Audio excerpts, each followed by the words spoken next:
Imagine that you have set out on a journey inside your own body. Unbelievable surprises await you. You will see, for instance, that there is a generator in your heart, and that if that generator ceases working, there is a spare one to replace it. You will witness that the cells in your small intestine are able to recognize and catch iron atoms from among the hundreds of different substances that pass in front of them. You will also see how the hormone molecule produced in a hormonal gland in the head region reaches its far distant objective.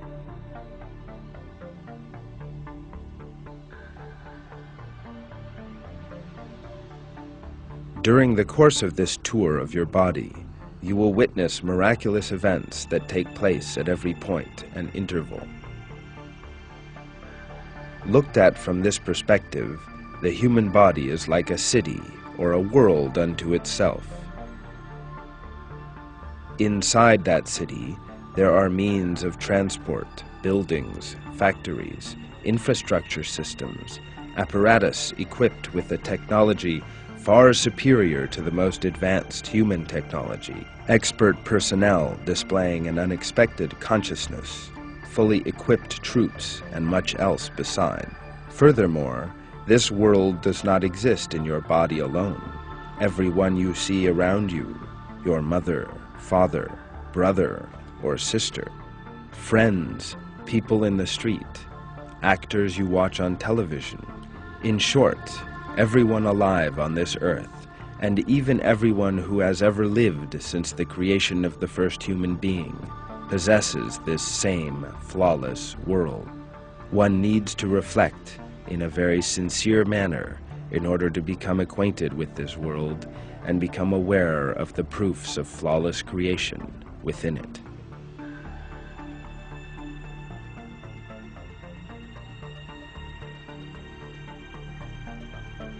The five senses are arranged entirely according to the human need.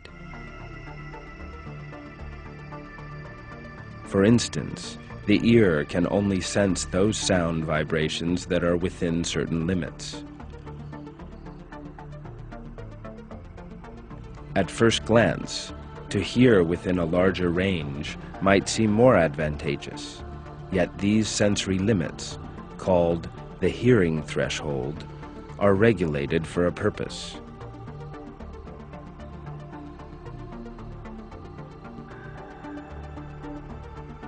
If we possessed very sensitive hearing, then we might even hear the noise made by an ant as it walks along. Then, life really would be very irritating for us. The same delicate balance holds true also for the sense of touch. The nerves sensitive to touch lying under the human skin are made sensitive in the best possible way and are spread all over the body.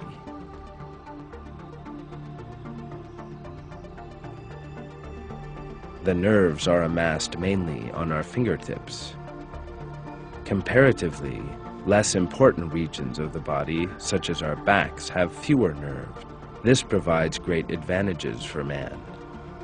Let us imagine if the contrary was the case, that our fingertips were extremely insensitive, and that the majority of nerves were collected on our backs.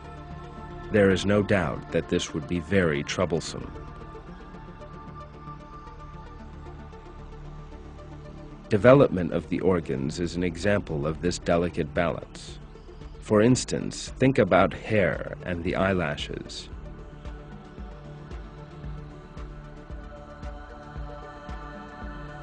Although both are ultimately hair, they do not grow equally in the same period. Suppose that eyelashes grew as fast as our hair. They would impede our sight and go into our eyes, thus harming one of our most vital organs. Eyelashes have a certain length that stays constant. If by any means, such as burning or an accident, they shorten, then they elongate until they reach their ideal length and stop again. Even the shape of the lashes is very important. Since they curl slightly upwards, they do not restrict sight, and they give the eyes an aesthetic look.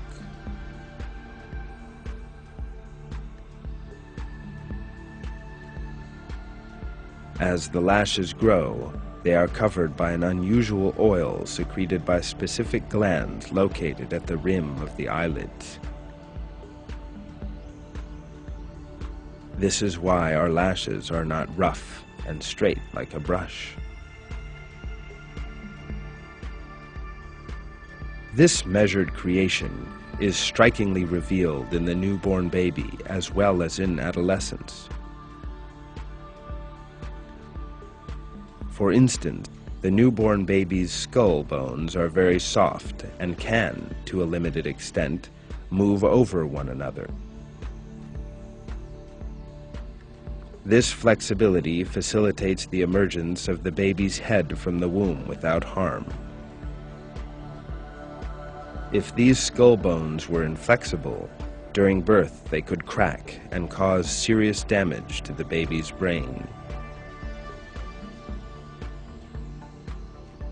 With the same flawlessness, all of the organs in a human being develop in harmony with each other in the course of development. For example, in the development of the head, the skull that encases the brain grows along with it.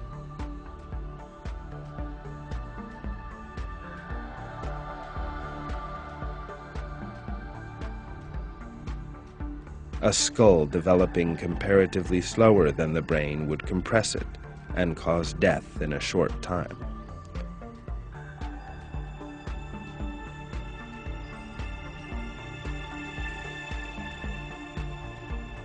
The same balance is also true for other organs, such as the heart, lungs, and thorax, the eye, and eye socket.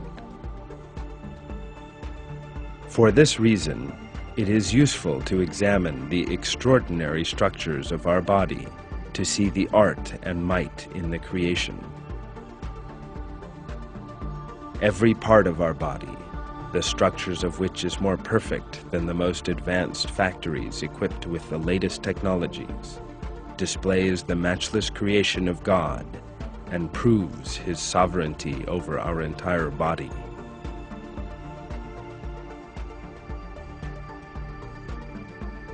Let us cite another very important example for our lives. Speech is an effortless function of most human beings. Man never plans how far apart the vocal cords should be, how often they should vibrate, in which sequence, how often, and which of the hundreds of muscles in the mouth, tongue, and throat should be contracted and relaxed. Nor does he calculate how many cubic centimeters of air should be inhaled into the lungs, and how fast and at which frequency this air should be exhaled. We could not do this even if we wanted to. Even a single word uttered from the mouth is an outcome of the collective working of many systems, stretching from man's respiratory system to the nervous system, from the muscles to the bone. What happens in case of a problem in this coordination? Different expressions might appear on our faces when we want to smile, or we might not manage to talk or walk when we want to. However, we can smile, talk, walk anytime we want, and no problems occur, because everything mentioned here is accomplished as a result of the fact of creation, which logically requires infinite intelligence and power. For this reason, man should always remember that he owes his being and life to his Creator, God. There is nothing for man to be arrogant or boastful about. His health, beauty, or strength is not his own work, and it is not given to him eternally. He certainly will become old and lose his health and beauty. In the Quran, this is stated as,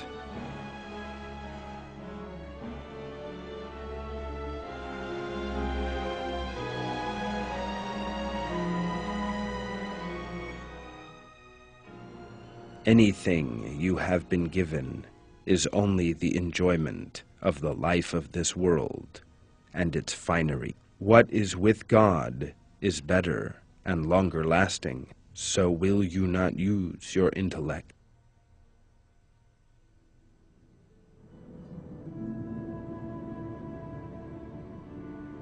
İnsan eğer bunların çok daha üstünü If a person ebediyen wants to attain ahirette elde attributes etmek far istiyorsa, superior to Allah'ın these kendisine verdiği eternally in the nimetlere sürekli hereafter, he must be şükretmeli ve grateful onun to God istediği for the biçimde favors he hayatına has yön bestowed vermelidir. upon him and live his life according to his commands.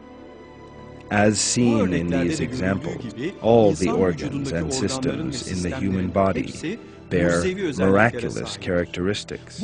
When these characteristics are examined, man will see on what delicate balances his existence depends and the miracles in his creation, and will come to grasp once more the great art of God as exemplified in man.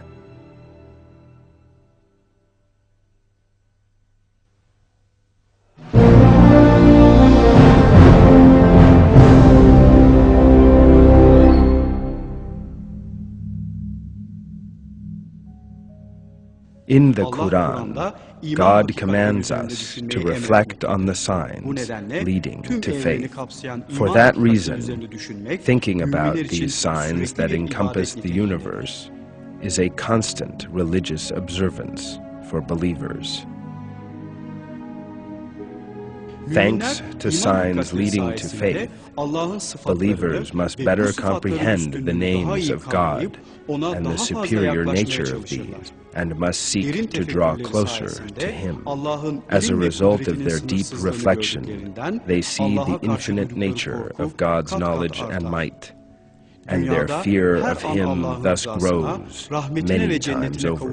They spend their every moment in this world with the desire and longing to attain the approval, compassion, and paradise of God. Those who fear hell and hope for paradise must work to attain our Lord's mercy, friendship, and love by coming to know Him better. To that end, they must acquire a greater knowledge and understanding of His names by pondering deeply on the signs leading to faith. In addition, they must explain these signs to others and become a means whereby they increase their faith. This responsibility is incumbent upon all believers.